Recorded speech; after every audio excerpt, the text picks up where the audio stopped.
میں نے لوگوں سے سنا ہے، حدیثوں سے سنا یار فلانے مولوی کے ہاتھ میں بڑی شفا، شفا تو اللہ کے ہاتھ میں۔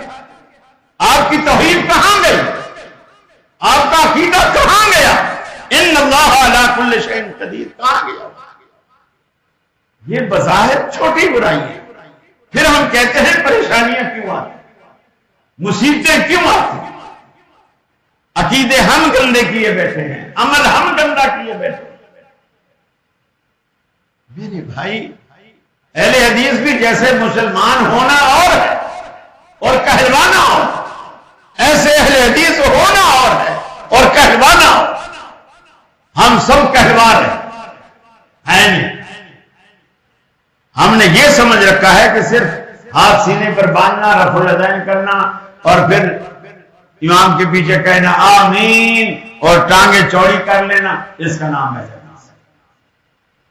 یہ صحابہ سارے کام کرتے، سارے کام صحابہ یہ کرتے تھے، اس کے باوجود رو رو کر اللہ کے رسول سے آ کر پوچھتے دلنی علی عمل اذا عملتہ دخلت الجنہ، اللہ کے حبیب ہمیں کوئی ایسا عمل بتاؤ ہم کریں تو اللہ ہمیں جنت دے دے۔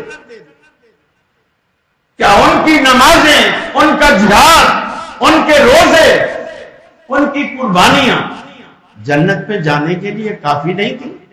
ان کی رفع الیدین، ان کی آمین، ان کی فاتحہ، ان کا قدم سے قدم ملانا، کندھے سے کندھا ملانا، کیا یہ جنت میں جانے والے اعمال نہیں تھے؟ پھر بھی پوچھتے ہیں اللہ کے رسول کوئی ایسا نسخہ بتاؤ ہم اسے استعمال کریں اور جنت میں جائیں۔ جنت کے اس قدر حریص جتنے صحابہ تھے دنیا میں کوئی نہیں۔